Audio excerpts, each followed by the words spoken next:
Good afternoon, welcome to good health. సంతానలేమితో బాధపడుతున్నారా? Infertility సమస్యను ఎలా అధిగమించాలి, దీనికి కారణాలు ఏంటి, అలాగే పీసీఓడి సమస్యకు రీజన్స్ ఏంటి, దీనికి ఎలాంటి చికిత్స అందుబాటులో ఉందో తెలియజేయడానికి 49 నుండి డాక్టర్ రాధిక గారు ఉన్నారు. వారిని అడిగి మరిన్ని విషయాలు తెలుసుకుందాం. Hello doctor, good afternoon.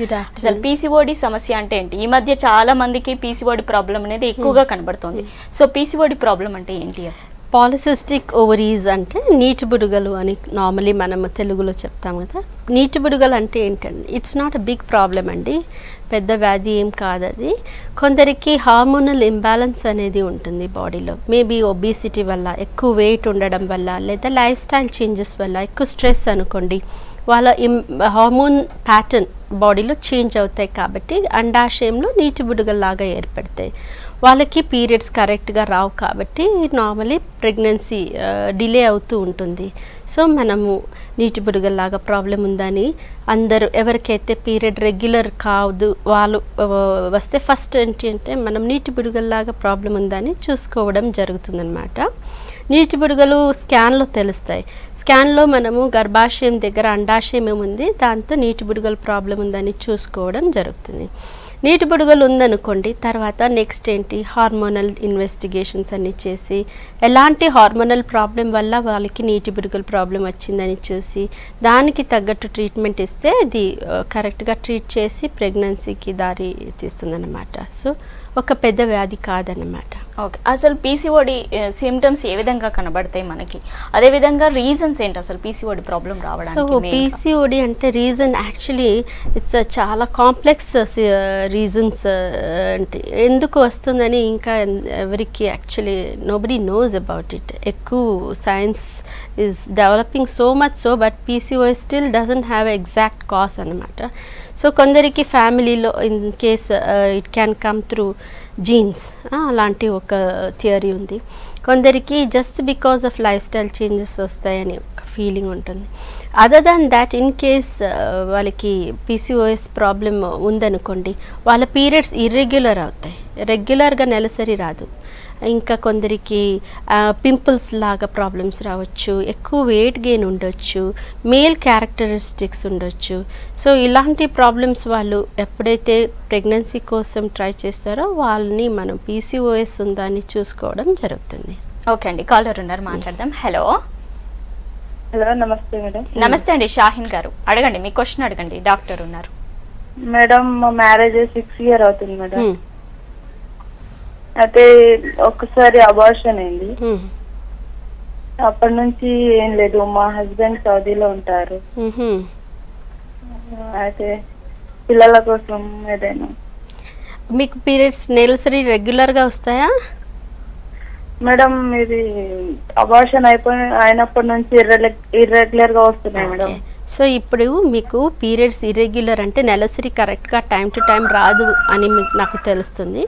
So అలాగైతే ఫస్ట్ ఏంటి, ఫస్ట్ మీకు నెలసరి ఎందుకు ఇర్రెగ్యులర్ వస్తుంది, మీరు వెయిట్ గెయిన్ చేశారు, దానివల్ల అలాంటి ప్రాబ్లం వచ్చిందని చూసుకోవడం ఇంపార్టెంట్ అండి. ఇన్ కేస్ ఎక్కువ వెయిట్ అంటే లావ్ అయ్యారనుకోండి, వెయిట్ని తగ్గించాలి. Normally what weight they are, at least like 5% వెయిట్ని తగ్గిస్తే చాలు నార్మల్ ప్యాటర్న్కి వస్తుందన్నమాట. హార్మోన్స్, పీరియడ్స్ రెగ్యులర్ అవుతాయి. So in case she saying her husband ఇప్పుడు ఇక్కడ లేరు, సౌదీలో ఉన్నారు, before he comes again she has to keep her periods రెగ్యులర్గా చూసుకోవాలి. రెగ్యులర్ రావడానికి ఎలాంటి స్టెప్స్ కావాలో దాన్ని తీసుకుంటే బెటర్ ఉంటుంది. పాలిసిస్టిక్ ఓవరీ ప్రాబ్లమ్స్ ఏంటంటే కొందరికి డే బై డే సివియర్ అవుతూ ఉంటుంది. కాబట్టి చిన్న ప్రాబ్లమ్స్, ఎప్పుడైతే ప్రాబ్లం చిన్నగా ఉంటుందో అప్పుడే ట్రీట్మెంట్ తీసుకుంటే అది పెద్దగా, it should not become a big issue అన్నమాట తర్వాత. ఓకే అండి, నెక్స్ట్ కాలర్ ఉన్నారు. హలో. హలో.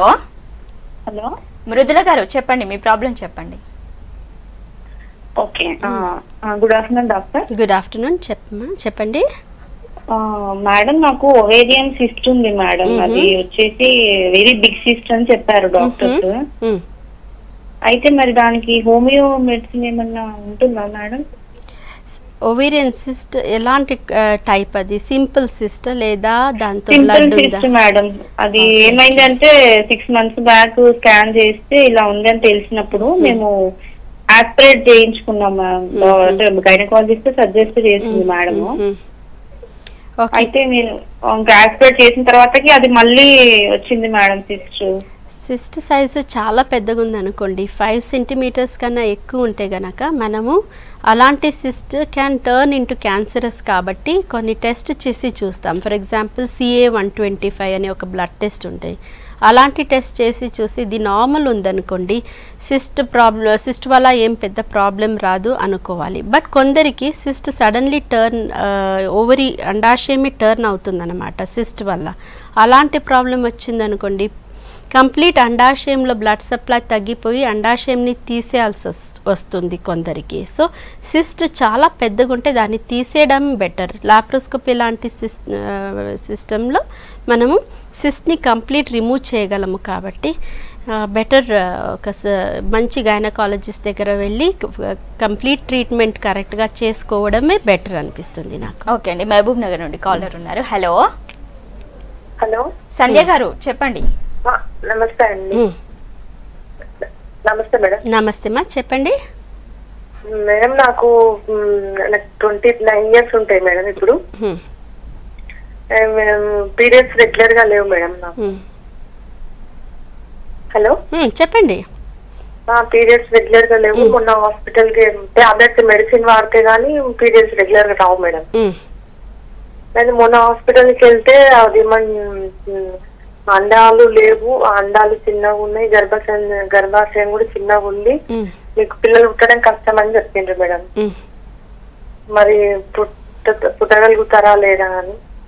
అలా కాదండి. ఫస్ట్ ఆఫ్ ఆల్ ఏంటంటే అండాశయంలో అండం నంబర్ తక్కువ ఉంది కాబట్టి మీకు గర్భాశయంలో గ్రోత్ రాలేదన్నమాట. సో అండాశయంలో అండం తక్కువ ఉంటే ఎంత ఉంది దానికి ఎస్టిమేషన్ చేయడానికి కొన్ని బ్లడ్ టెస్ట్ ఉంటాయి. For example follicular stimulating hormone అనే టెస్ట్లో ఎక్కువ FSH వాల్యూ వస్తే గనక ఓవరీస్లో తక్కువ అండం ఉందని ఖచ్చితంగా చెప్పగలము. కొందరికి అండాశయంలో అండం చాలా నంబర్లో ఉంటాయి, బట్ స్కాన్లో తెలియకుండా వాళ్ళకి మిస్ఇంటర్ప్రిటేషన్ దానివల్ల ఉండొచ్చు. సో దాన్ని హార్మోన్స్ టెస్ట్ చేసి కరెక్ట్గా ఇంటర్ప్రిట్ చేయడం చాలా ఇంపార్టెంట్. దాన్ని చూసి తర్వాత నెక్స్ట్ ఏంటి అని డాక్టర్స్ చెప్పగలరు. ఓకే అండి, నెక్స్ట్ కాలర్ ఉన్నారు. హలో హలో జీవన్ గారు అడగండి, మీ క్వశ్చన్ అడగండి. మేడం నమస్తే. నమస్తే అండి, చెప్పండి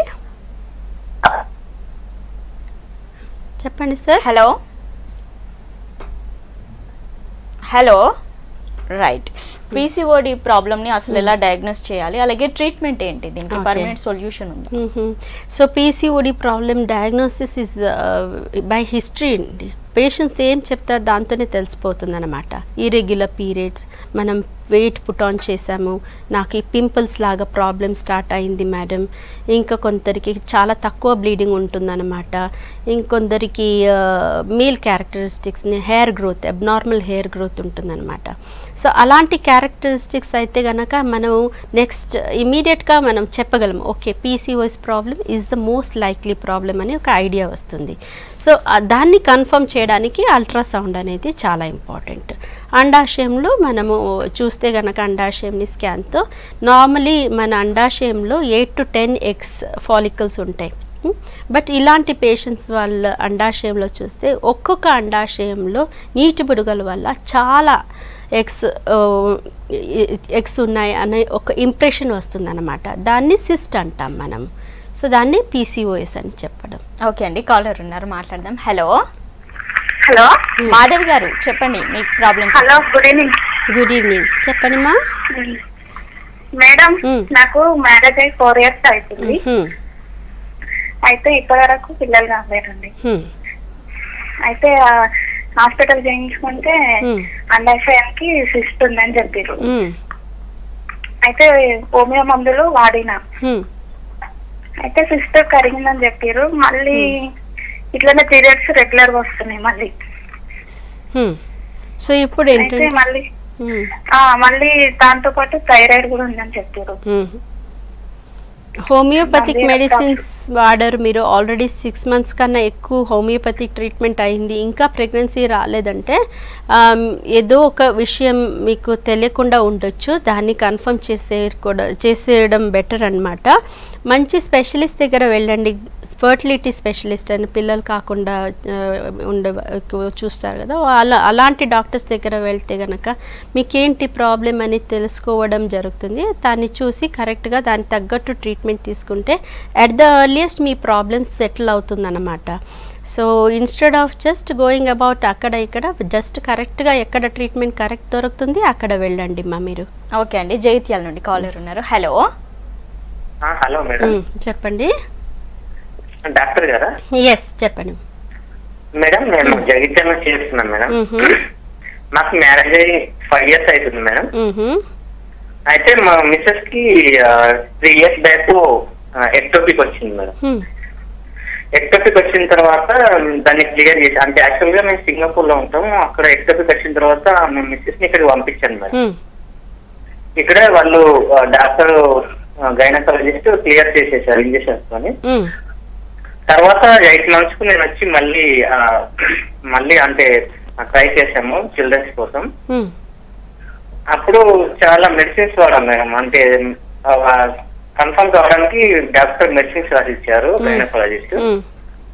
సో చాలా మెడిసిన్స్ వల్ల అంటే లాభం లేకుండా పోయింది. తర్వాత మళ్ళీ వేరే డాక్టర్ కన్సల్ట్ చేస్తే స్కానింగ్ తీసి ఆ లోపల స్టక్ అయిపోయింది. అంటే లైక్ ఎక్టోపిక్ వచ్చిన తర్వాత గర్భసంచిలో అడిషన్స్ వచ్చాయి, దాన్ని తీసేయాలి అని చెప్పారు. లాప్రోస్కోపిక్ చేసి తీసేయాలని చెప్పారు మేడం. సో మేము హైదరాబాద్ లో శ్రీదేవి ఫెర్టిలిటీకి వెళ్ళి అక్కడ లాప్రోస్కోపీ ద్వారా తీసేశారు మేడం. తీసేసిన తర్వాత 2 times ఐఏకి వెళ్ళాము, అంటే సక్సెస్ కాలేదు మేడం. మళ్ళీ మొన్న రీసెంట్ గా హోమియో కేర్కి వెళ్దామని వెళ్ళాము. బట్ అక్కడ వాళ్ళు స్కానింగ్ తీసుకురమ్మని చెప్తే మేము ఎక్స్రే అంటే స్కానింగ్ తీయించాము మేము. స్కానింగ్ తీస్తే వాళ్ళు పీసీడీఓ వచ్చింది, మళ్ళీ నీటి పురుగులు వచ్చాయమ్మా లోపల అని చెప్పారు మేడం. సో దానికి ఇప్పుడు మళ్ళీ అంటే మేము ఏం చేయాలి మేడం? అంటే ఫర్దర్ ప్రొసీజర్ మేము ఏమి? ఒక్కసారి ప్రెగ్నెన్సీ వచ్చిందంటే నాకు అనిపిస్తుంది యాక్చువల్లీ వాళ్ళకి మోస్ట్లీ ట్యూబ్లో ప్రాబ్లం ఉంది కాబట్టి ట్యూబ్లో ప్రెగ్నెన్సీ వచ్చింది. సో ఒక్క సైడ్ నార్మలీ ట్యూబ్లో ప్రాబ్లం ఉందనుకోండి, నార్మలీ ఇంకా other tube also most probably tubal problems ఉండొచ్చు అనే ఒక ఐడియా ఉంటుందండి. సో దాన్ని కన్ఫర్మ్ చేయడానికి మనం లాప్రోస్కోపీ లేదంటే హెచ్ఎస్జీ లాగా టెస్ట్ చేసి చూస్తాము. అది ఓకే ఉందనుకోండి, in case both the tubes are open, no problem, గర్భాశయంని ఆల్రెడీ మీరు క్లీన్ చేసి కరెక్ట్గా ఉందని కన్ఫర్మ్ చేశారు. సో ఇప్పుడు ఏంటంటే ఇంకా టైం వృధా చేయకుండా కరెక్ట్గా మంత్లీ ఓవ్యులేషన్ ఇండక్షన్ అలాంటి ట్యాబ్లెట్స్ తీసుకోవడం, అండాశయంలో అండం గ్రోత్ ఉందని చూసుకోవడానికి ఫాలిక్యులర్ స్టడీ లాగా టెస్ట్ చేసి సేమ్ టైం గర్భాశయంలో లైనింగ్ ఎలా వస్తుందని చూసుకోవడం, ఎప్పుడైతే అండం విడుదల అవుతుందో అప్పుడు ఐయుఐ లాగా process at least 4 to 5 cycles try చేసేయండి. కరెక్ట్గా ప్రెగ్నెన్సీ ఖచ్చితంగా వస్తుందన్నమాట. ఓకే అండి, ఖమ్మం నుండి కాలర్ ఉన్నారు. హలో. నమస్తే అండి. చెప్పండి శ్రీనివాస్ గారు. చెప్పండి సార్. మేడం గారితో మాట్లాడు డాక్టర్ గారు. చెప్పండి. నమస్తే మేడం, మాకు మ్యారేజ్ 20 years అవుతుంది మేడం. అయితే ఈ మధ్య ఒక పీరియడ్స్ ఇరెగ్యులర్ అయిపోయి ప్రాబ్లం గా ఉంటే డాక్టర్ గారు దగ్గరికి వెళ్ళాం మేడం గారికి, గైనకాలజిస్ట్. వెళ్తే ఇట్లా గర్భసంచి ప్రాబ్లం ఉందంటే సిస్ట్లు వచ్చినాయి అని చెప్పారు మేడం. సిస్ట్లు ఉన్నాయి గర్భసంచులు అని చెప్పారు. చెప్తే మేమేంటంటే ఇంకా పీరియడ్స్ అప్పుడు కూడా బాగా బ్లాక్ గా ఒక డార్క్ గా పడిపోవడం చూసి మేము భయపడి ఇట్లా మేడం దీన్ని తీసేసుకుందాం అనుకుంటాం అని చెప్పాను మేడం. చెప్తే ఇక మేడం గారు ఓకే అన్నారు. సరే సర్జరీకి సిద్ధం చేసి ఓపెన్ చేశారండి. చేస్తే అది గర్భసంచి పెద్ద ప్రేగుకి అటాచ్ అయి ఉందట. గర్భసంచి పెద్ద ప్రేగుకి అటాచ్ అయి ఉంది, కలిసి మీరు ఉందని చెప్పేసి మాకు చూపించారు మేడం. అది ఓపెన్ చేసిన తర్వాత తీయటం కుదరదండి, ఇది మరి పెద్ద హాస్పిటల్ తీసుకెళ్ళి దాని ఒక ప్రత్యేకమైనటువంటి ప్రాసెస్ లో చేయాల్సి ఉంటుందండి, ఇక్కడ కుదరదని చెప్పేసి మళ్ళీ క్లోజ్ చేశారు. అయితే ఇప్పుడు ఏంటంటే ఆమెకి పీరియడ్స్ అనేవి రెగ్యులర్ గా రావడం లేదు. 2 months ఒకసారి వచ్చినా కూడా ఎక్కువ టైం అనేది తీసుకుంటుంది అది ఆగిపోవడం కోసం.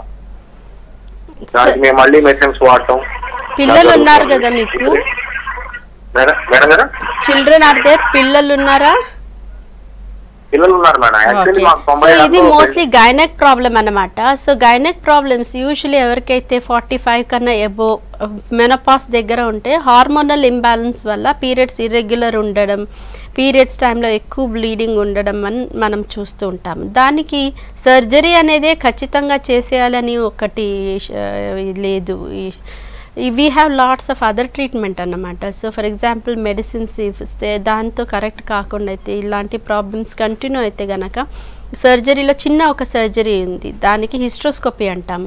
Hysteroscopic ablation of endometrium cavity, గర్భాశయం లైనింగ్ ఏముంది దాన్ని క్లీన్ చేసి దాని ఎండోమెట్రియంని కోయాగులేషన్ చేయడం, అంటే కరెంట్ ఇస్తాము. దానికి కరెంట్ ఇవ్వడం వల్ల ఏమవుతుంది, అక్కడ రీగ్రోత్ రాదు, గర్భాశయంలో లైనింగ్ అనేది గ్రోత్ ఉండదు, కాబట్టి పీరియడ్స్ ఆగిపోతే ఇలాంటి ప్రాబ్లమ్స్ రావు. సో చాలా న్యూయర్ టెక్నాలజీస్ ఉంటాయి. సర్జరీ అనేది మస్ట్ కాదండి. ఓకే అండి, అసలు ఐవీఎఫ్ అనేది ఎలాంటి సిచ్యువేషన్లో చేస్తారు? ఈ ట్రీట్మెంట్ ప్రొసీజర్ ఎలా ఉంటుంది అసలు? ఓకే, సో నార్మలీ ఏంటంటే ఐవీఎఫ్ ఎవరికి సజెస్ట్ చేస్తాము, ఎవరికైతే ప్రెగ్నెన్సీ చిన్న చిన్న మెథడ్స్ ఆల్రెడీ ట్రై చేసి చూసారు. ఐయుఐ లాగా ప్రొసీజర్ అంటే గర్భాశయంలో మనము వీర్య కణాలని డైరెక్ట్గా పంపిస్తే దాన్ని ఐయుఐ అంటాం, ఇంట్రా యూట్రైన్ ఇన్సెమినేషన్. దాన్ని ఒక 5-6 టైమ్స్ చేశారనుకోండి, ఇంకా ప్రెగ్నెన్సీ రాలేదంటే that means for them that is an reason for doing IVF అన్నమాట. So in IVF in vitro అంటే బయట, outside the uterus, outside our body we are to create embryos. ప్రెగ్నెన్సీని create చేసేయాలి. ప్రెగ్నెన్సీ ఒకటి create చేయడానికి there has to be 1 egg 1 sperm, కాబట్టి ఎగ్స్ని బయట తీసేసి బయట తీసిన ఎగ్ లోపల స్పర్మ్ని పెట్టి ప్రెగ్నెన్సీని మనం రెడీ చేసి గర్భాశయంలో పెడితే గనక అక్కడ గర్భాశయం బాగుందనుకోండి, మంచి లేయర్ ఉందనుకోండి, అక్కడ అది అతుకుంటుంది, ఇంకా పెరుగుతుంది. దాన్ని మనం ఐవీఎఫ్ అంటాము. సో ఎప్పుడైతే మన బాడీలో అలాంటి ప్రెగ్నెన్సీ ఫార్మేషన్కి కెపాసిటీ లేవో అప్పుడు మనం దాన్ని బయట చేసి గర్భాశయంలో పెట్టడం వల్ల ప్రెగ్నెన్సీ వస్తుందన్నమాట. దాన్ని ఐవీఎఫ్ అంటాం. ఓకే, అంటే ఐవీఎఫ్లో ఎక్కువగా ఫెయిల్యూర్స్ ఉంటాయి అని అంటుంటారు కదా, సో ఎన్ని టైమ్స్ ట్రై చేయొచ్చు? ఐవీఎఫ్లో మనం ఎలాంటి మెడిసిన్స్ యూస్ చేస్తామో, actually every medicine has a half life అన్నమాట. హాఫ్ లైఫ్ అంటే ఎప్పుడు దాకా మన బాడీలో ఆ డ్రగ్ ఉంటుంది అనే ఒక ఐడియా అందరికీ ఉంటుంది. సో నార్మల్లీ మనం ఏమి ఇంజెక్షన్స్ ఇస్తామో దానికి ఎక్కువ లైఫ్ లేవు. ఇస్తే ఈరోజు రేపు ఆ ఇంజెక్షన్ని ట్రేస్ చేస్తే అది ఉండదన్నమాట. సో అలాంటి ఇంజెక్షన్స్ మనం యూస్ చేస్తాం కాబట్టి not just 1 or 2 times, some people even go for 3 cycles 4 cycles, but time gap కావాలి. చేసి వెంటనే ఇంకొక ఐవీఎఫ్ వెళ్తారంటే దాంతో సక్సెస్ రాదనమాట. At least like 3 to 4 months gap ఇస్తే కనుక it is okay to go for multiple IVFs. Okay, జనరల్గా ట్యూబల్ బ్లాక్స్ ఉన్నాయి అని చెప్తూ ఉంటారు. సో ట్యూబల్ బ్లాక్స్ అంటే ఏంటి, దీనికి ట్రీట్మెంట్ ఏముంది? ఓకే, సో నార్మలీ ఏంటంటే ప్రెగ్నెన్సీ రావాలంటే గర్భాశయం ఒకటే ఇంపార్టెంట్ అని అనుకుంటారు. గర్భాశయం ఒకటి ఇంపార్టెంట్ ఆర్గన్, కరెక్ట్, బట్ దానికి ప్రెగ్నెన్సీ ఎప్పుడు దొరుకుతుంది, ఎప్పుడైతే ట్యూబ్లో ప్రెగ్నెన్సీ ఫామ్ అవుతుందో అది అక్కడ ఉండి 3 days తర్వాత గర్భాశయం లోపల వస్తుందన్నమాట. సో అండాశయంలోంచి అండం విడుదల అయిన తర్వాత it has to come to the uterus, not just like that, has to come through the tube అనమాట. సో ట్యూబ్లో బ్లాక్ ఉందనుకోండి ప్రెగ్నెన్సీ రాదు. సో ట్యూబ్లో 2 tubes left and right tubes లాగా 2 tubes ఉంటాయి. ఒక్క ట్యూబ్లో బ్లాక్ ఉంటే ఇంకొక ట్యూబ్ ఉంటుందన్నమాట, spare tube. So there is still a chance for pregnancy. Let's say ట్యూబ్లో బ్లాక్ ఉందనుకోండి ఆన్ ఐదర్ సైడ్స్, దాన్ని డిటెక్ట్ చేయడానికి ఒక ఎక్స్రే టెస్ట్ ఉంది, దానికి HSG అంటాం మనము. నెలసరి వచ్చిన 7th day 8th day ఎప్పుడైతే బ్లీడింగ్ స్టాప్ అయిపోతుందో అప్పుడు ఆ రోజు ఈ టెస్ట్ని చేస్తే కనుక ట్యూబ్ బ్లాక్ ఉందని తెలుస్తుంది. బ్లాక్ ఉంటే దాన్ని రెక్టిఫై చేయడానికి మంచి సిస్టమ్స్ ఉంటాయి. లాప్రోస్కోపీ ద్వారం చేయగలము, గర్భాశయం లోపల నుంచి చూసి ఎక్కడైతే బ్లాక్ ఉందని చూసి దాన్ని కరెక్ట్ చేయగలము. దాన్ని హిస్ట్రోస్కోపిక్ ట్యూబల్ క్యాన్యులేషన్ అంటాము. So nowadays technology is so much advanced. అందరికీ ట్యూబల్ బ్లాక్ ఉంది అంటే వెంటనే మనం ఐవీఎఫ్ వెళ్ళము, దాన్ని కరెక్ట్ చేయగలమని చూసి తర్వాత న్యాచురల్ ట్రై చేస్తే ప్రెగ్నెన్సీ వస్తుందా అని ఒక హోప్లో we try to repair it and see అన్నమాట. ఓకే, ఐయుఐ ట్రీట్మెంట్ ఎవరికి చేస్తారు, అలాగే ఎలాంటి సిచ్యువేషన్లో ఐయుఐకి వెళ్ళొచ్చు మనం? సో ఐయుఐ అంటే ఇంట్రాయూట్రైన్ ఇన్సెమినేషన్. గర్భాశయం లోపల వీర్య కణాలని పంపిస్తే ఐడియా ఏంటంటే గర్భాశయం దగ్గర ట్యూబ్స్ ఎక్కడైతే ప్రెగ్నెన్సీ ఫార్మేషన్ అవ్వాలో అక్కడ ఎగ్స్ ఉంటాయి కాబట్టి దగ్గర స్పర్మ్ ఎగ్ కాంటాక్ట్ ఎక్కువ ఉంటుంది కాబట్టి ఇలాంటి ప్రాసెస్లో మనం ఐయుఐ చేస్తే ఎక్కువ ప్రెగ్నెన్సీ రేట్స్ ఉంటాయి అన్నమాట. సో ఎవరికైతే స్పర్మ్ కౌంట్ తక్కువ ఉంటుంది వాళ్ళకి నార్మలీ ఇలాంటి సిస్టమ్తో ప్రెగ్నెన్సీ ఛాన్సెస్ ఇంక్రీజ్ అవుతుంది. ఓకే, హార్మోన్స్ ఇన్బ్యాలెన్స్ అవ్వడం వల్ల చాలా ప్రాబ్లమ్స్ వస్తాయి, ఎస్పెషల్లీ లేడీస్కి ఇన్ఫర్టిలిటీ ప్రాబ్లమ్స్, ఇంకా periods problems. So hormones imbalance అవ్వాలి అంటే ఏం చేయాలి? అవ్వకూడదంటే ఏం చేసేయాలి? ఓకే, సో హార్మోనల్ ఇంబ్యాలెన్స్ అంటే మన బాడీలో నార్మలీ అండాశయం అనేది is regulated by our brain అనమాట. బ్రెయిన్లో ఎస్పెషల్లీ హైపోథలామస్ పిట్యూటరీ ఇంకా ఓవేరియన్ యాక్సిస్ అనేది చాలా ఇంపార్టెంట్. హైపోథలామస్ అనే స్ట్రక్చర్ బ్రెయిన్లో ఏముంది, అది it is under the influence of our life style, stress, what we eat, everything, what we exercise we do. ఎక్కువ ఎక్సర్సైజ్ చేస్తే ఎక్కువ వెయిట్ లాస్ చేసుకుంటే ప్రాబ్లం. సేమ్ వే ఎక్కువ వెయిట్ గెయిన్ ఆల్సో, ఎక్కువ ఓవర్ ఈటింగ్ చేస్తే ఆల్సో ప్రాబ్లమ్స్ వస్తాయి అన్నమాట. చాలా డిప్రెషన్స్ ఉంటే హైపోథలామస్ సప్రెస్ అయిపోతాయి. So because of hypothalamus not working, ఇలాంటి హార్మోన్స్ ఎలాంటి హైపోథలామస్ నుంచి రావాలో అది తగ్గిపోతుంది అన్నమాట. తగ్గిపోతే గనక అండాశయం ఫంక్షనింగ్ తగ్గిపోయి ప్రెగ్నెన్సీ అనేది డిలే అవుతూ ఉంటుంది. ఓకే అండి, నిజామాబాద్ నుండి కాలర్ ఉన్నారు. Hello hello hello madam. Srinivas గారు చెప్పండి. మేడం నేను నిజామాబాద్ నుండి మాట్లాడుతున్నాను మేడం. చెప్పండి మేడం. నాకు మ్యారేజ్ 6 years అవుతుందండి. అయితే మాకు 5 years పాప ఉంది ఆల్రెడీ. మళ్ళీ తర్వాత ప్రెగ్నెన్సీ రాలేదు. రీసెంట్ గా ఒక గైనకాలజిస్ట్ కాంటాక్ట్ చేస్తే పీసీఓడి ప్రాబ్లం అన్నారు. మళ్ళీ ఎగ్ డెవలప్ అవ్వట్లేదని చెప్పేసి FSH ఇంజెక్షన్స్ ఇచ్చారు మేడం. తర్వాత ఎగ్ డెవలప్ అయింది కానీ ప్రెగ్నెన్సీ రాలేదు. 2 times ట్రై చేశాను మేడం. సో అసలు ఏంటి ప్రాబ్లం మేడం? యూజువల్లీ ఒక్కసారి ప్రెగ్నెన్సీ వచ్చింది ఆల్రెడీ, ఇంకొకసారి బేబీని మీరు in case if you want to have another pregnancy అప్పుడు ఏంటంటే యూజువల్లీ మనము ట్యూబ్ టెస్ట్ అనే టెస్ట్ని సజెస్ట్ చేస్తామన్నమాట. అండాశయంలో నీటి బుడగలు ఉండొచ్చు, బట్ అండాశయంలో నీటి బుడగల వల్ల మీకు పీరియడ్స్ ఇర్రెగ్యులర్ ఉంటే కనుక దాన్ని కరెక్ట్ చేయడానికి ఆల్రెడీ మెడిసిన్స్ ఇచ్చారు కాబట్టి అండం పెరిగింది, విడుదల అయింది అని మీరు చెప్పారు నాకు. బట్ ట్యూబ్స్ ఓపెన్ ఉందా లేదా అని చూసుకోవడం చాలా ఇంపార్టెంట్ అండి. HSG అనే టెస్ట్ చేసుకోండి. తర్వాత ఇలాంటి ట్రీట్మెంట్ కంటిన్యూ చేస్తే ఖచ్చితంగా ప్రెగ్నెన్సీ వస్తుందన్నమాట. ఓకే అండి, ఇప్పుడు ఈ కాలర్ అడిగినట్టు కొంతమందిలో ఉండే ప్రాబ్లం ఇది, ఎగ్ డెవలప్ అవ్వదు, అలాగే ఏజ్ పెరుగుతున్న కొద్దీ ఎగ్ క్వాలిటీ కూడా తగ్గిపోతూ ఉంటుంది. సో ఇలాంటి సిచ్యువేషన్లో వాళ్ళకి సొల్యూషన్ ఏంటి? That's why earlier planning for a pregnancy is better అనమాట. బికాజ్ అండాశయంలో అండం నంబర్ తగ్గిపోతే ఈవెన్ క్వాలిటీ తగ్గిపోతుంది. సో క్వాలిటీ తగ్గిపోయిన తర్వాత ఛాన్సెస్ ఆఫ్ మిస్క్యారేజ్ ఎక్కువ ఉంటుంది. ప్రెగ్నెన్సీ వస్తే కనుక ఎక్టోపిక్ ఛాన్సెస్ ఎక్కువ ఉంటుంది.